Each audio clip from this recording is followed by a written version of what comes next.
Okay, now I want to talk about tolerance and like the physical addiction, the psychological addiction that happens from using medications wrongly or illegal drugs, and just kind of what happens. So first, I want when someone first, remember there's a reward linked to everything. Remember, I've been hammering this on you guys. Any type of habit, I don't care if it's the cinnamon roll habit or the drug and alcohol habit or whatever habit it is that a person has gotten into, there is some type of reward linked to it or they wouldn't keep doing it, right? So let's just talk about the opiates, right? So when you first take opiates, a lot of people, like for me, I felt the reward. I came up and I felt the reward and then I came back to normal. So I got high, I came back normal. Wow, that was fun and no big deal in my brain, right? Second time I do it, maybe the same thing. I get up, high, and then I go back to normal. Okay, third time I do it or whatever, fifth, I don't go up as far and I drop, when I get sober, I drop below normal. Okay, then I go up and I'm still chasing this reward though, keep that in mind. So here, I take myself up, I can't get as high, and then I go back down, which means my tolerance has to go up. I need to take more. I think I need to take more. And I drop below even further when I'm normal, when I'm sober. Then I try to take more and more. I can't get up, so I got to take more.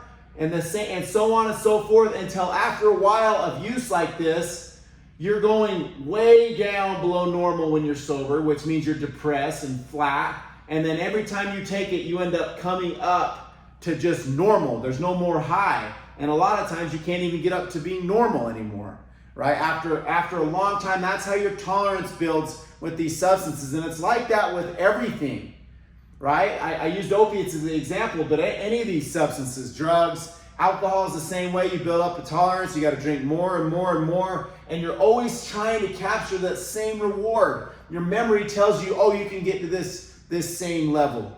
You know, and after a while you can't, and it just becomes about getting to normal, right?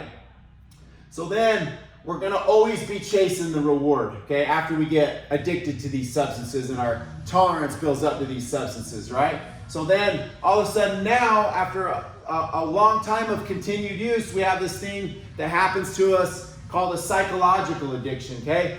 Remember, opiates, there's a physical addiction. When a person quits opiates, they get sick, okay? They feel like they're gonna die, but they don't die.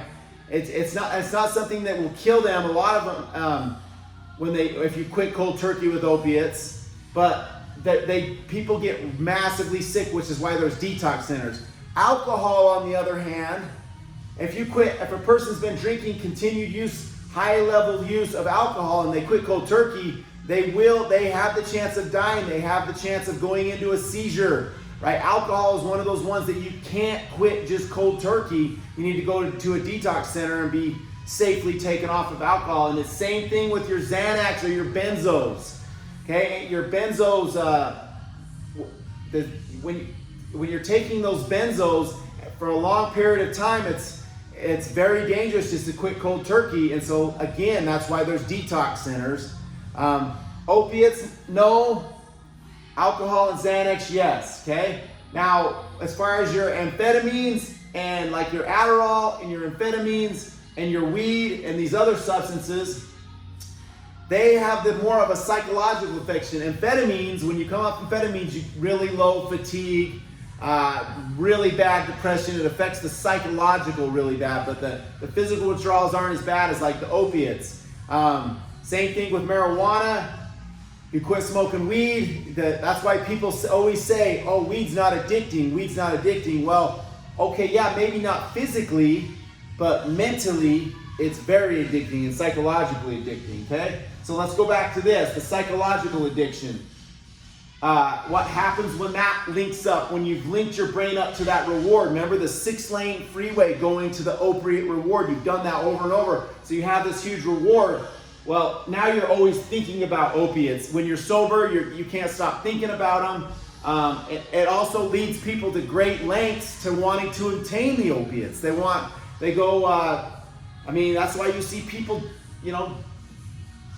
going to pharmacies, robbing pharmacies, stealing money from their parents, pawning their belongings. They go to great lengths to get opiates because that psychological addiction, and coupled with the physical withdrawals and then being sick, leads them to going to great lengths to obtain the opiates. Okay, the flat mood when you're sober, when you don't have the drugs in your system. Remember, you're down here now. You're experiencing very flat mood, feelings of hopelessness. You're really selfish. All you're thinking about is a substance. All you're thinking about is yourself. Really self-pity. Why me? All these feelings are part of that psychological addiction, which is why it leads people to going and craving that reward again, because they want to get back up to feeling normal, which is sad, right? I've been there. Okay, and so then, obviously I gotta talk, what's my philosophy with it, right? My philosophy, if this happens to somebody, my philosophy is start putting pressure on a foundation of health, which goes back to our diligence concept, which goes back to everything, our knowledge, becoming a reader, going and getting moving, working on gratitude, getting in the sunshine, reading in scenery, meditation in scenery, prayer, whatever you got to do. And over time, you start building the foundation of health, and you can remove that psychological addiction and replace it with new rewards on this foundation of health. Remember, I talked about every habit is linked to rewards, even good reward, even good habits, right? Exercising, lifting weights, good nutrition practices. But remember, the rewards on this, if we're going to build our life on a foundation of health, takes diligence. Okay, and we talked about last week caring, consistency in order to capture that competency. We got to care about the process in order to build our lives on that foundation of health. Okay, so boom, good stuff. Think about this. I'm going to have you answer some questions, but I feel like it's important for you young kids to understand what happens and how the tolerance of these substances causes problems and leads to addiction.